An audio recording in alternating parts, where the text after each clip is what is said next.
Welcome back to your channel Tripitaka. तो अभी हम लोग शुरू करने जा रहे हैं भारत में खनिज का अगला टॉपिक। अभी तक हम लोग क्या क्या पढ़ लिए हैं, तो पिछले वीडियो में हम लोग बॉक्साइट ओर के बारे में पढ़े थे, जो कि एल्यूमिनियम पे बेस मतलब जिससे कि एल्यूमिनियम निकलता है। ठीक है, एक सेकेंड रुकिएगा।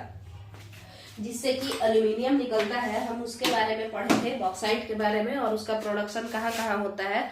तो उड़ीसा में होता है, गुजरात में होता है, झारखंड में होता है, और भी कई जगहों पे होता है। ऐसा नहीं है कि सिर्फ वहीं होता है, ठीक है, और भी जगहों पे होता है, जैसे राजस्थान में भी होता है। ठीक है, और राजस्थान के अजमेर में, शाहपुर में, ये सब जगहों पे जो है हम लोग देखते हैं। बेसिकली अजमेर में जो है बॉक्साइट होता है। ठीक है, तो आपको मिला करके चलना है। चलिए हम शुरू करते हैं। अभ्रक के बारे में पढ़ते हैं। पिछले वीडियो में हम लोग माइका का नाम लिए थे।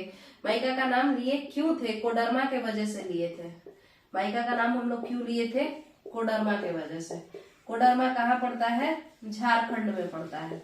और हम लोग कोडरमा का नाम पिछले वीडियो में आया क्यों?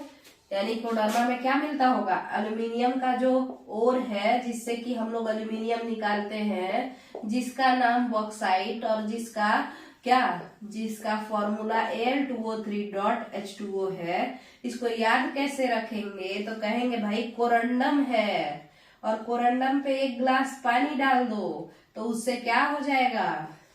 बॉक्साइट में बदल जाएगा। ठीक है, तो यहां से हम लोग जोड़ दिए इसको और फिर इधर आ गए। तो कोडरमा में बॉक्साइट तो मिलता था, माइका भी मिलता है। चलिए, तो अब बात करते हैं कि अभ्रक माइका जो है, ये पूरे दुनिया में सबसे ज्यादा इसका उत्पादन कौन कर रहा है? चाइना कर रहा है। माइका का उत्पादन पूरे दुनिया में सबसे ज्यादा कौन कर रहा है? चाइना कर रहा है। तो फर्स्ट पे कौन हुआ? चाइना हुआ। भारत की रैंकिंग फिर पूछेगा कि भाई माइका अभ्रक के उत्पादन में भारत कितने नंबर पे है? 8वें नंबर पे है। क्लियर है। अब आते हैं, पिछले ही वीडियो में हम लोग बात किए थे कि पहले के जमाना में झारखंड और झारखंड का कोडरमा, ये सब जो रीजन है, वहां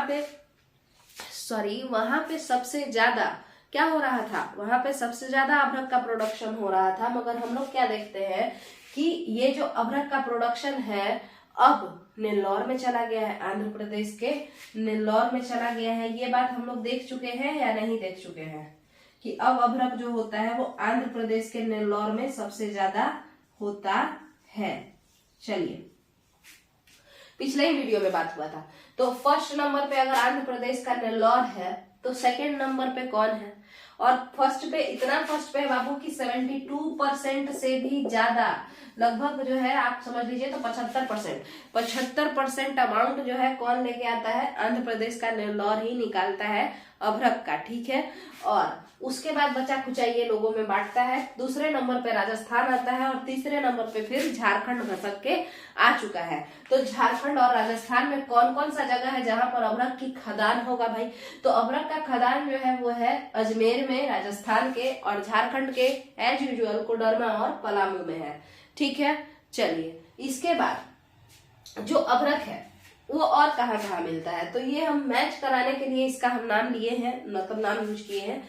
जैसे मध्य प्रदेश के बालाघाट में कह रहा है कि अभ्रक मिलता है, तो आप अगर याद करेंगे तो वो ये वही बालाघाट है जहां पर लोहा भी मिल रहा था, जहां पर सिंगरौली, जो मध्य प्रदेश के सिंगरौली में कोयला मिल रहा था। सिंगरौली जो है वो बालाघाट के आसपास पड़ता है, और जहां पर तांबा भी मिल रहा था बालाघाट में, है ना, तांबा भी मिल रहा था। और आज देखिए हम लोग को पता चला कि अभ्रक भी बालाघाट में मिल रहा है। यानी कि मध्य प्रदेश का जो मध्य प्रदेश का जो बालाघाट रेंजेस है, वहां पे वो भी कैसा है? रिच है, मिनरल रिच लोकेशन है मध्य प्रदेश का बालाघाट रेंज, जैसे उदयपुर का जावर का खान था। चलिए, फिर बात करते हैं छत्तीसगढ़ के बिलासपुर के बारे में कि भाई बिलासपुर और छत्तीसगढ़ में भी अभ्रक का खदान मिलता है। अभ्रक मिलता है, भले ही कम अमाउंट में मिले।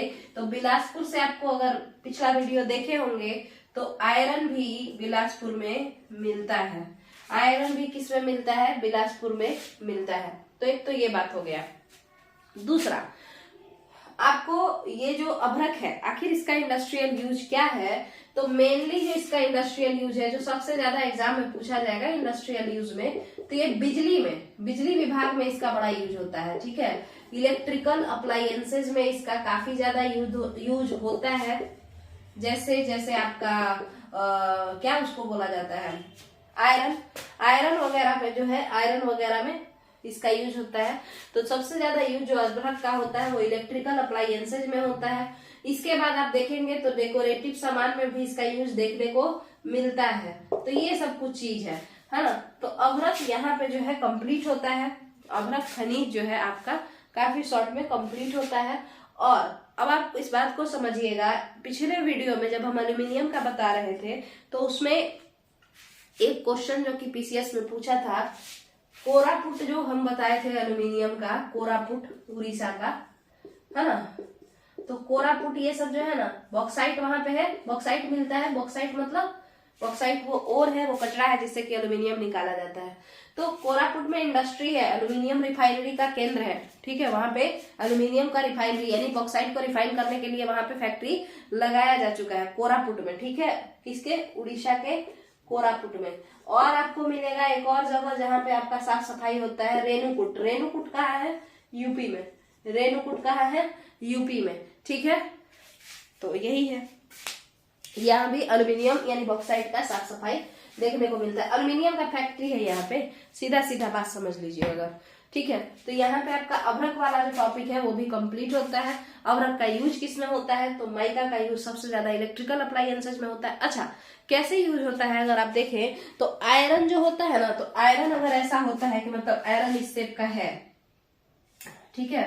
तो इस आयरन में जो मतलब उसको हीट चाहिए ना, बट लाइन नहीं मारना चाहिए। तो हम लोग को सेमीकंडक्टर ऊपर से हम लोग बिछा देते हैं आयरन में, और वहां पे जैसे ऐसे छूने पे जैसे अगर हम आयरन कर रहे हैं तो उसको उठाएंगे तो यहाँ छुएंगे, छूने पे हमको हीट फील होना चाहिए। बट बताइए अगर करंट मार दिया तो लाइन नहीं ना मारना चाहिए, करंट नहीं आना चाहिए, यानी इलेक्ट्रिसिटी नहीं आना चाहिए, हीट आना चाहिए। तो उसी के वजह से हम लोग इसके अंदर माइका डाल देते हैं, ठीक है। माइका, समझ में आया। और ये जो माइका हम लोग डालते हैं तो फिर जब हम इसको छूते हैं तो माइका जो है गुड कंडक्टर ऑफ हीट है but bad conductor of electricity है। मतलब ये इलेक्ट्रिसिटी को कंडक्ट नहीं करता है, इसका संचालन नहीं करता है। तो जब हम इसको टच करते हैं, जब हम नीचे से टच करते हैं तो हमको गर्म फील होता है। बट यही माइका जब आयरन पुराना हो जाता है या पटका जाता है तो ये माइका झड़ जाता है। झड़ना या ये कह लीजिए कि एक साइड हो जाता है। मान के चलिए आप ऐसे आयरन पटक दिए, पटकने की वजह से क्या होगा कि ये जो माइका है ना, ये इधर घसक गया,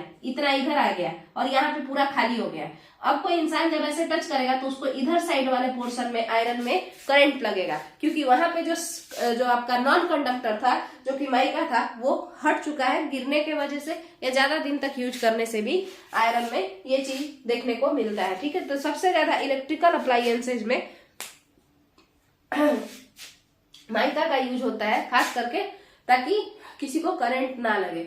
समझ में आया? चलिए, तो यहीं पे इस वीडियो को अब खत्म करते हैं। अगर वीडियो पसंद आए तो वीडियो को लाइक कीजिए, चैनल को सब्सक्राइब कीजिए। चलिए, थैंक यू।